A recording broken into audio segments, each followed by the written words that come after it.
Malam pertama sebagai satpam di gedung tua itu terasa seperti keputusan yang salah. Tapi aku tak punya pilihan lain. Namaku Sari, seorang ibu tunggal berusia 35 tahun yang baru saja kehilangan pekerjaan sebagai penjaga toko. Gaji satpam malam ini lebih baik dari apapun yang bisa kudapatkan dengan ijazah SMA dan 2 anak yang harus kusekolahkan. Aku tahu pekerjaan ini biasanya untuk laki-laki. Teman-temanku bahkan menertawakanku saat aku bilang akan mencobanya. Tapi aku butuh uang, dan gedung tua ini tampak cukup sepi untuk seorang pemula sepertiku. Atau begitulah yang kupikirkan. Gedung itu adalah kantor tua yang sudah tak terpakai. Hanya beberapa lantai yang jadi gudang dokumen berdebu. Tugasnya sederhana, duduk di ruang kontrol, periksa kamera, dan keliling dengan senter. Tapi begitu aku masuk, udara dingin menyelinap ke jaketku. Dan bau kertas busuk bercampur dengan sesuatu yang aneh. Seperti besi basah atau darah kering. Lorong-lorongnya gelap, hanya diterangi lampu darurat yang berkedip pelan. Seperti mata yang tak mau tertutup. Aku duduk di ruang kontrol, menatap monitor buram yang penuh garis statis. Mencoba membiasakan diri dengan keheningan yang terlalu tebal. Pukul 1 pagi, aku mendengar langkah kaki.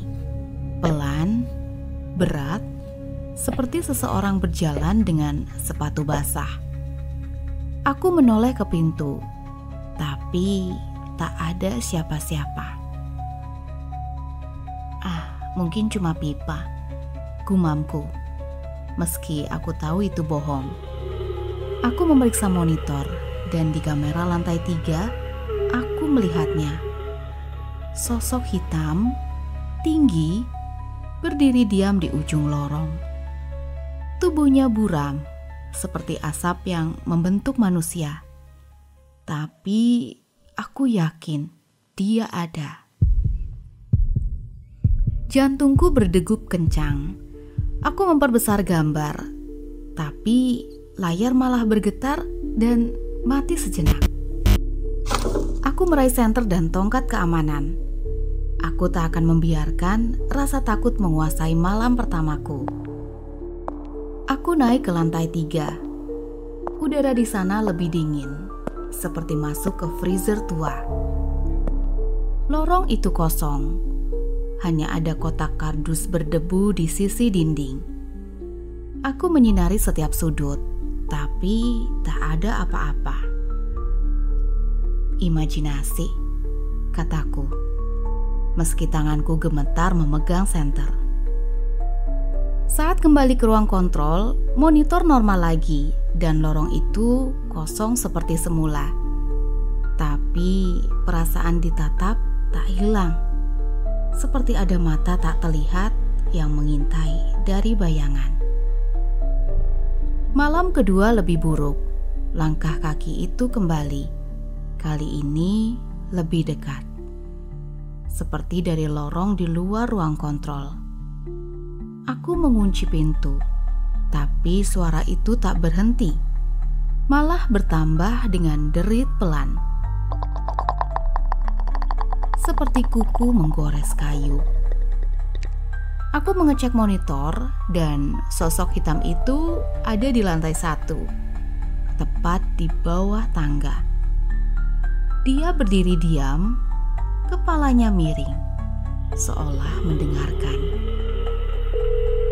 Aku mencoba menghubungi supervisor, tapi ponselku tak ada sinyal, dan telepon kabel hanya mengeluarkan bunyi statis yang menusuk telinga.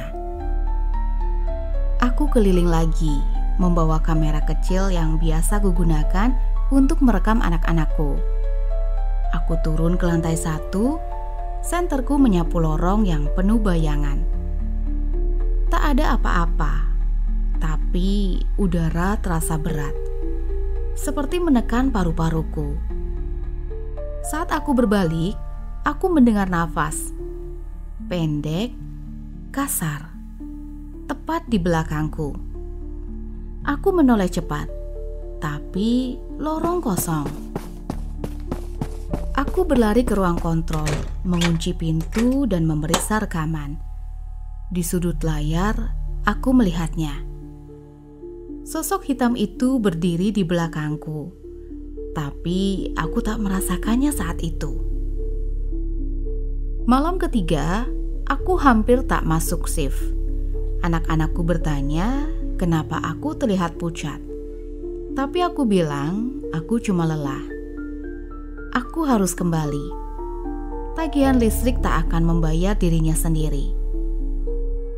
Begitu aku duduk, lampu di ruang kontrol mati, menyisakan monitor sebagai satu-satunya cahaya. Sosok hitam itu muncul di kamera lantai 4, bergerak perlahan menuju tangga.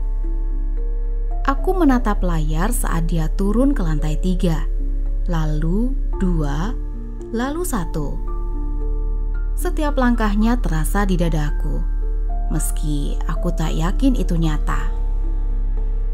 Lalu ada ketukan di pintu, pelan tapi keras, seperti jari yang membentur kayu. Aku tak berani membuka, tapi ketukan itu berubah jadi goresan. Lambat, panjang, seperti kuku menarik sesuatu dari pintu. Aku menoleh ke monitor, dan dia ada di luar pintu. Wajahnya menempel di kaca kecil, tapi buram. Aku menjerit, mundur hingga menabrak meja. Lampu menyala kembali, dan dia hilang. Tapi di kaca pintu ada goresan dalam, seperti ditoreh dari sisi dalam ruangan. Aku tak bisa tidur setelah itu. Di rumah, aku mencari tahu tentang gedung ini. Di internet, aku menemukan artikel lama. Seorang satpam perempuan meninggal di gedung itu 4 tahun lalu karena serangan jantung. Ditemukan pagi hari dengan wajah penuh ketakutan. Namanya tak disebut, tapi ada foto buram. Aku memperbesar gambar itu dan dadaku sesak. Wajahnya mirip denganku. Mata cekung, rambut pendek sebahu, rahang tegas. Aku teringat 2 tahun lalu, aku pernah pingsan di rumah setelah bertengkar dengan mantan suamiku. Dokter bilang itu serangan jantung ringan, tapi aku selamat. Malam keempat, aku kembali karena aku harus tahu. Sosok hitam itu muncul lagi. Lebih jelas kali ini. Dia berdiri di lorong lantai 2, dan aku bisa melihatnya. Jas satpam tua, wajah pucat, mata kosong. Aku menyinari dengan senter, dan saat cahaya menyentuhnya, aku membeku. Itu aku, versi diriku, tapi lebih tua, lebih kurus, dengan kulit abu-abu dan luka hitam di dada. Dia tersenyum, giginya kuning dan retak, lalu melangkah mendekat. Aku tak bisa bergerak, kakiku seperti terpaku. Dia berhenti di depanku, dan dadaku sesak lagi, seperti malam aku pingsan dulu. "Kamu tinggalkan aku," katanya. Suaranya bergema di kepalaku. Aku tak mengerti, tapi lalu aku sadar. Saat serangan jantungku dulu, aku hampir mati. Dan bagian dariku benar-benar mati. Bayangan ini adalah diriku yang tertinggal, yang tak kembali saat aku diselamatkan. Dan kini dia ada di sini, di gedung ini, menungguku. Aku berlari, tapi dia muncul di setiap lorong, semakin dekat.